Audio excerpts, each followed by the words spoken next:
every single week, same time, the same week. Hey everyone, Jessica Chen here. And I've been working with Dino as his communications advisor for the last year and a half. I remember seeing a video of you just emphasizing the fact, how important communications is. Yeah, I think the video was me just talking about how important communications is, and it was really directed towards founders, entrepreneurs, but just people who are in the professional world. And I was just kind of giving some tips on how to be a good communicator. And I think that was the one you saw. Did I LinkedIn message you, or I think I sent you an email or something, right? And then I looked at my messages and I see Dino's name. I'm like, who's reaching out to me? I remember you saying that you liked the video, you liked that I talked about communications, and that you wanted to talk about it. Yeah. So I think I was at the stage of our company where, we've gone through a lot of challenges. Mm-hmm. And, throughout the challenge, what I noticed to be the most important thing is that how can I stay transparent and making sure that everyone is updated on even the small details of our company. Communication as one of my top priorities in my to-do list. So I thought that I needed help and just reached out to you. Like all operators or all founders, because they're so into their business on a daily basis, it's really to get yourself out of it and think about, what do I need to tell everyone, our community, our employees. So communications, yes, is always at the top priority of their to-do list, but they just don't get to it. Exactly. Yeah. I think it's very understandable because founders are so focused on making sure their business itself is running smoothly. But I always say communications, this is the analogy I always give. Communications is the car. It gets you from point A to point B. And so you have to have a very good car, aka strong communications, so that you can get from point A in your business to point B, which is like to communicate to your employees. This is what you have to do. This is where we want to go. So without a solid car, communications, how are you going to get there? But I think you recognize that. Yeah. So after we had our first chat and we were looking for, okay, how can we make this work and make it sustainable? And I think the initial program that we came up with is let's come up with a weekly catch-up call. So we live in different cities. Yeah. You live in San Francisco, I live in Southern California, Right. But we meet every single week, same time of the same week, and I think that consistency actually works really well. Yeah, right? it's been over a year now. It's been over a year. Is it? It's almost like a year and 6 months already, right? Because Yeah. I think it was like April. Yeah. April of 2018. That you first reached out. So literally we've met every single week for almost a year and a half. Do you think it's helped? Yeah, totally. I mean, I think it's been very helpful. It's something that I even recommend to other founders now. And I think it's something all executives, I wish I could offer that experience to all of our executives as well, but every executive, every founder should go through the same process. It's just like one of our investors said, if LeBron James has 15 coaches, why do I not have one? Right? And I think where I needed to improve personally and professionally was communications. But I think we need to clarify, because I know we talked about this before, how when people think of communications coach, it's like, oh, you have to say it like this or say it like that. But I think, like you mentioned, my approach is a little different. I think the first step was to be proud of myself.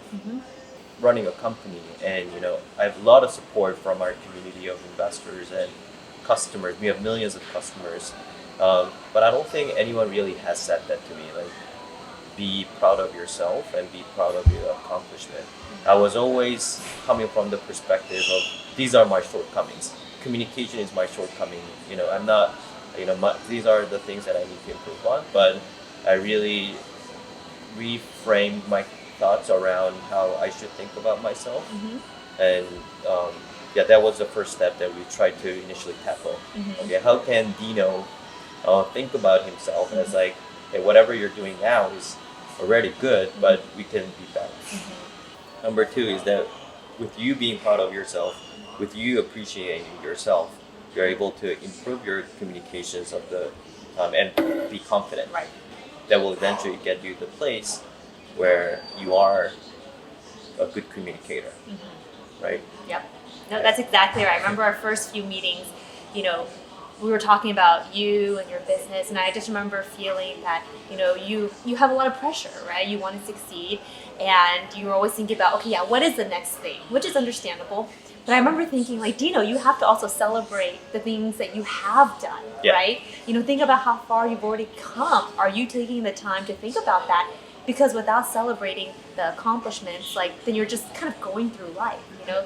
And so I also remember saying that in addition to celebrating yourself, you also have to celebrate your employees to make them feel that they're proud of what they're creating too. So, and I think when you do that, the whole morale and just how you feel about yourself really improves. Yeah. So I think throughout the year and a half, what I realized, what I learned is very different from what I expected. You know, one, before communications, you know, just think about my role. You know, as a leader, you know, what do I have to say, and what is the things that people have to be heard of from coming from me, and two, how is that related to, you know, where things are going as a group of people versus just being a company. So, yeah, I think it has accomplished a lot of things for me. I haven't asked the team if I have improved on my communications, but I'm sure they feel it, and I'm sure they appreciate the fact that I'm putting in at least a few hours of effort on a weekly basis to make sure that, you know, it's not about me, but it's about every other people that's on my group. Well, I can say from working with you for almost a year and a half, from when we started last year to where you are now, I just feel like even your perception of yourself has changed, and I can only imagine that it's making everything better. So I think it's improved a lot. And not only like, you know, the way you think, but even the way you communicate. I feel like I can see the way you communicate is a lot more thoughtful. It's, you know, you're thinking about it a little bit more, and I think that makes a difference. I have tremendous gratitude towards our employees and to the people, but I just never expressed that, right? That's one of the avenues that I'm trying to change. I remember sending out a gratitude email a few weeks ago. That was quite surprising for our employees. Oh, really? Yeah, it just, the response was like, "Are you having a wine?" Yeah, but I feel like I should do that more, because which I really truly feel in my heart. And I think I mentioned to you before, but there's this like ratio of, if you're going to give somebody constructive feedback, which has to happen, balance it out with not just one good comment, but actually balance it out with 3 good comments. Yeah. And the reason why is because just as human beings, if somebody says something that's more of like a constructive criticism, that stays longer in somebody's, you know, mind than when you say something good. Because people just take negative news a lot harder, right? Right. So that's the ratio. 3 good things to 1 bad thing. Because if it's any other ratio, then morale starts to go down, because they start to feel that they're not doing well, that they're not good, and you don't want that, right? You want to still show them that you appreciate them, but hey, this is something you can work on. So that's always a magic ratio, 3 to 1. Good. I look forward to working with you more. Yeah, it's been great working together.